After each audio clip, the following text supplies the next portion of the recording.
My name is Luke Bennon. I'm part of HEJO Farms. I'm the son. I farm together with my father and mother and my wife and children. This is a family operation. So we have a sheep farm here. We lamb out 6,000 ewes in southern Alberta, Canada. So beside us here we have the large lambing barn. We have the office and the sort area. In the middle here we have the feed kitchen. Behind the sort area we have the finishing barn, and behind the large lambing barn we have the ewe barn, and that's where we house all our animals indoors year round. We'll take a walk through the barn. We'll show you guys what we have created here in the last year. We will start in the large ewe barn. We call that barn number 2. This is where the breeding and the pregnant ewes are before they either move over to the lambing barn.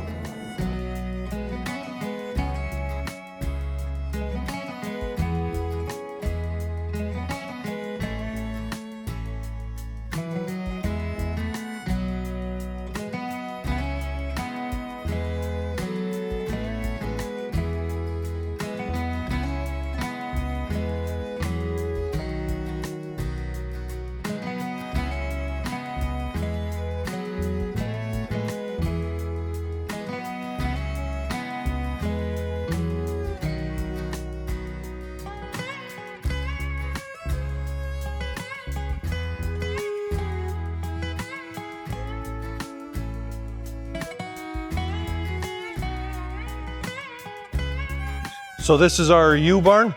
This is where the ewes start and where they end up again after lambing. So these pens are designed to have 40 sheep in per pen. So when they first start, they come in, we give them good feed, we get them flushing, then we throw rams in there. Usually in a pen of 40, we put about 3 rams in there to breed. We breed for 30 days and then we take them out again. The ewes will remain in this area till lambing time comes up. So they stay here even after ultrasounding and shearing, and then about 2 weeks before the lambing starts, they will be moving over to our lambing barn. So what we feed here is a few mixes. So we like to feed some kind of silage. This year we're feeding quite a bit of winter wheat silage and pea silage. Normally we like to do grass silage or alfalfa. It's a little more better value, but since we had to move to the new place, we decided to do a little bit of an easier feed. And then we also feed some hay, sometimes some grass hay or some alfalfa hay, depending on the rations. And then we also mix in potatoes and carrots that run through a shredder. They get mixed into the ration. We feed that to them as well. Carrots are a very nice energy source. Potatoes is a nice protein and it helps mix a lot. The alfalfa is always good for milk production and good energy. And the other silage is quite often a solid filler. We also use grain just to make sure the milk production is good and that the ewes cycle properly.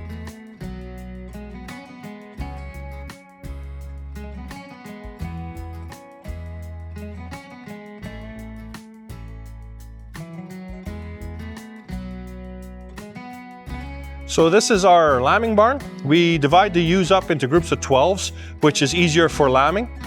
So when the ewe lambs in here, we take her out and we put her into the lambing jugs, and they stay there till the ewes are ready to be processed and make sure that the lambs are drinking well and the tails have been got in the ring and that they are doing good in drinking. So they stay about here about 2 days. After that, when we have enough that have lambed, we make sure that all these groups of 12, if there's any less in them, we fill them back up to groups of 12, and then the ewes that come out of the jugs go back to the group of 12. And they stay there till the group is done lambing, and then we move them on further on into the barn where they're larger groups back to 40 again. So the laneways in the barn here are very convenient to us. They can connect any barn together as we please by just closing off some gates, and we can chase sheep anywhere in the barn we like.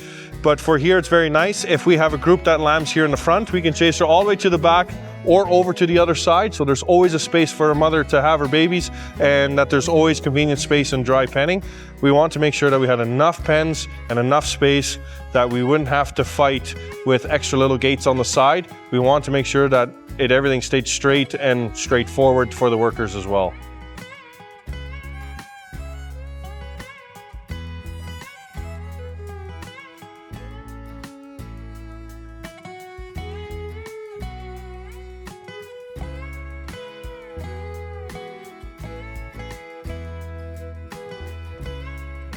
So here we have the larger pens. We can put 32 ewes in here with their lambs.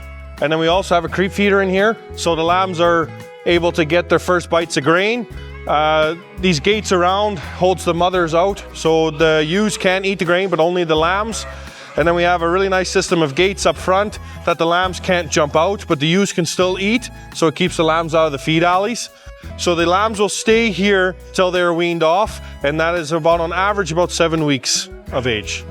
For the bedding, we usually bed down about once a week, sometimes an extra time if we're getting a lot of moisture in the air in the winter time. In the summer, we could actually almost go about 2 weeks per bedding, because then it's nice and dry and the ventilation is running really nice. So far, we've had the sheep in since July and we have not scooped it out. And right now it is January the 19th, I'm pretty sure. So we have actually had a very nice long stretch where we haven't had to scoop out the barn yet. So if we can keep that going, then it looks like we're scooping out the barn about 2 times a year. So our ventilation system is quite a high-tech one. They say it's an AI system. So we have green boxes hanging in the chaseways there that controls the air. It goes off of 4 senses. So it goes off of ammonia, moisture, temperature, and feels like temperature. So that's also just to control the draft for the lambs. The fans, the big white ones are for circulating. The ones in the roof, the chimney fans, is really to take the dirty air out, like ammonia. And then these curtains, they open and close and fill up with air. And that is all automated. And if it gets too cold, we can fill up, we can press heat to the barns. And it's all run automatically on its own. I have an app on my phone. I can keep an eye on it, control it, to make sure that it's all running good. I have an alarm system on it as well, so if it's not running the way it should, it will call me. No matter what time of day, it'll call me. Okay, so this is our 3rd barn. This is where we finish our lambs. This is after weaning. They come in, they start on this side of the facility.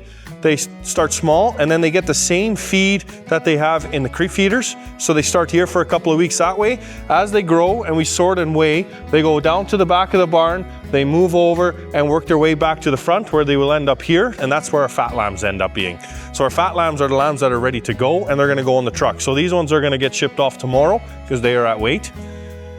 We have the males on this side of the barn and we have the females on the other side of the barn. The reason we keep them separate is because we don't castrate the males anymore. That's a thing we've stopped doing over the years. The demand is there to have them full-fledged male, so we just keep them as males. And we find that sorting and separating a lot helps a lot of gains in growing due to the fact you're taking that hard competition out. These lambs are most of the time being fed about a 70% grain ration. They get a little bit of potatoes and a little bit of silage for structure, but right now we feed quite a bit of grain, oats, and soy into the mix. We are hoping to gain about 1 pound a day in growth. So this is the center of the barn. We would have our feeder barn to the one side and our ewe barn to the other side. So the kitchen's very nice in the center of the facility. This is where we fill up the bunkers with each independent ingredients. And the robots drive underneath. They fill up as they go for whatever ration it is requesting. And he drives to the pens and goes and feeds the groups he has to go and feed. These robots at the moment are feeding 4 times a day. And they also do 4 push-up rounds. So they're starting about 5 in the morning and they're finishing about 8:30 to 9 o'clock at night. So we chose to go with the Ciplo feeders. One of the big reasons is it is designed for calves and dairy goats, a small ruminant animal, which we liked in the fact of sheep would fall under that category as well. And a lot of other systems are designed for cattle, especially in the dairy system, and the accuracies, we were a little bit worried that it would not be close enough or proper for sheep. So we found that the Ciplo was a very nice, compatible fit for us. It's a nice, compact little machine. They do a really nice job feeding, and it's a really nice way of the future to look at. Tractors and wagons are not cheap either, and it was a very big advantage on the way we designed and built the barn. So that was a very good way for us to go with the Ciplo. It is built in the Netherlands. And then we also have these bunkers that we put ingredients in, and that is from 1-2 feeds. That's built in Denmark. And we found that these bunkers were a very nice fit for us because they're a walking floor, so they could handle a lot of weight and small dosages because it could be very precise when they're moving. And it was more yeah, it was more compatible to the feeds we feed because we do change our feeds a little bit. So if one day the one has this kind of feed and we're out of that feed and we have to switch to a new silage pile, it was very easy to switch over because the bunker can handle it. So that was a very nice thing. And then we could also have 6 the same kind of bunkers, especially since we're feeding, you know, grasses, alfalfas, silages, and potatoes and carrots. It works in all the bunkers. So if we have a breakdown with one bunker, we are able to move a product over to another bunker and keep going.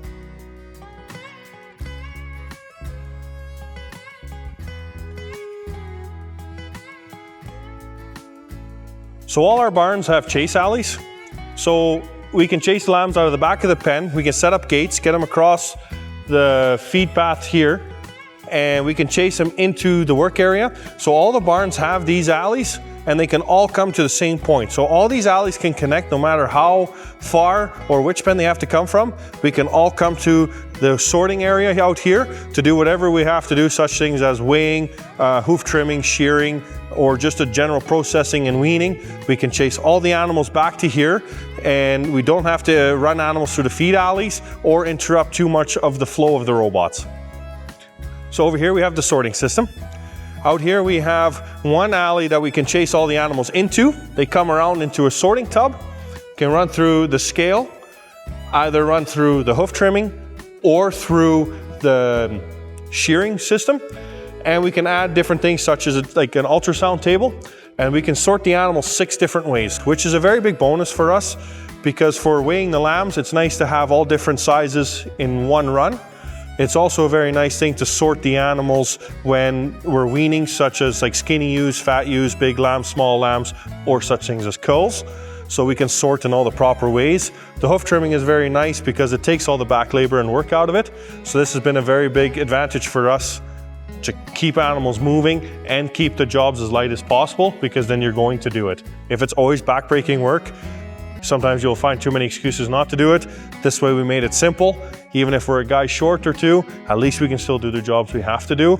Plus the advantage of being indoors, if it's really not very nice weather outside, raining, snowing, or even super hot, we can actually go longer or more often because we are weather controlled in here. So the system, we designed quite a bit ourselves of the idea what we wanted. Then we worked with a company with Morskate and Eggmore, which are fabrication companies and livestock companies in the sense of they helped us build these gates, helped us set up the system. They put it together for us and made sure that everything fit and matched very well. Same with the shearing system. You know, they gave us a really nice tub to work with that is a continuous flowing tub, which works very nice to keep animals moving, but it's also very easy to add a system to it because there's possibilities of taking a panel out and adding another laneway to it. So that's been a very big advantage because there's always something new that we want to try. There's always something new that is a good idea. I hope I don't stop learning anytime soon because we're always trying to find better ways to do things. So this sorting tub is actually a perfect thing for us because we can take chunks out and add more as we go. And so the ideas are limitless in here as long as it fits in the building for us. So we have a shearer that works for us full time, and they do a really nice job with just shearing actually on his own. He brings another person along that helps clean up the wool. If they need a vaccination, they will do that too. But if we keep him busy year round, he actually just shears for me. And this is actually a very nice thing because when I need him, he is there for me. So if he has extra time, he'll do some other jobs, but I'm kind of his first call. And so if I have something that's coming in, then I can tell him, hey, I need to be shorn, and he will be here the next morning to do so. So behind us here, we have the main power. We have a large box there, and then if we have a power failure, it will kick on a generator. We have a generator outside the building. It's a very large one, so we can run the whole operation. So all the lights, all the fans, the feed kitchen, everything will stay working. And we have a satellite internet, so that'll stay working as well, as long as it has power. So the barn will keep going on the generator the exact same way as if it was just on the grid. So at the beginning of the intro, we were standing outside of the front here. So here we have the office. Here we are in the feed computer office and herdsman office. That's over here. Over here we have the sorting system. So then when we came inside, we walked to this big barn here. This is our ewe barn, number 2. So this is where the ewes start. After this is where they lamb. These are the lambing jugs, the smaller pens, and the larger pair pens. So this is lambing barn number 1. And then after that, we went over to this side, where this is our finishing barn. This is where we finish all our meat lambs. And then I showed where we went in from this barn into the work area and the sorting. And then in the middle here, this is our central feed kitchen. This green sticker right here represents the robots charging, and these are where the bunkers were, so the robots have access to go anywhere they need to go. Overall experience has been great, even as it's been a big learning curve again, because everything is new and 100% new. You know, normally you add one thing to the farm, you have a more time to focus on one part. This time when we started everything new, you know, we had a new scale, new feed robots, new barns, new complete system. It's been actually a very good experience. There was a couple long days just to get things running and going, to make sure everything stayed on schedule and to run. But the companies that we worked with, you know, Eagle with building the building itself, Moorskate with all the gate work, Eggmore to do the installment of the gate work, and like our plumbers and electricians, I mean, they did a great job. They kept everything going. That was one big team. So when we had a problem to address, they came around together as one. We sat around the table. You know, there were sometimes we sat around the table with almost 16 guys, and it was a great opportunity to get everything out we needed. They worked together, and that took a big pressure off our shoulders. We just need to tell them where to build, and they would really take over and really do a great job with it. So we were told, if you build with these guys one time, you'll build with them forever. Well, they weren't wrong. We'd definitely build with them again.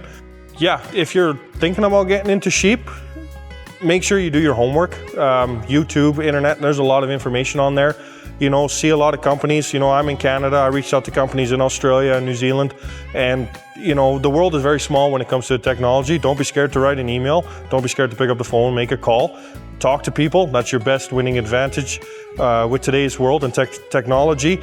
Don't get too carried away in all the breeds and the small things. You know, chase your dream. What do you want to do? What is your end goal? You can always adjust the small things, but make sure you get what you really want to do and what you really believe in. Get it on the ground, get it built up, and don't be scared to talk to people. There's a lot of people with a lot of great knowledge out there. There's a lot of people that are willing to help, and if it's just an ask, that's the only difference of them not helping you, is just you didn't ask. So I have a lot of people, same thing as like my nutritionist, the guys that I built with. I'm on the phone with them a lot. I'm not scared to call them. You have a great working relationship with these guys, and it's just a really fun opportunity. And most of these guys that I've worked with, they have also told me it's actually been a lot of fun to grow with you. So those are things to really remember, and I think that's a really great experience for myself too, that I can bring some excitement into some people's worlds to do such things like this. But yeah, if you want to get started, don't be scared to talk and get out there.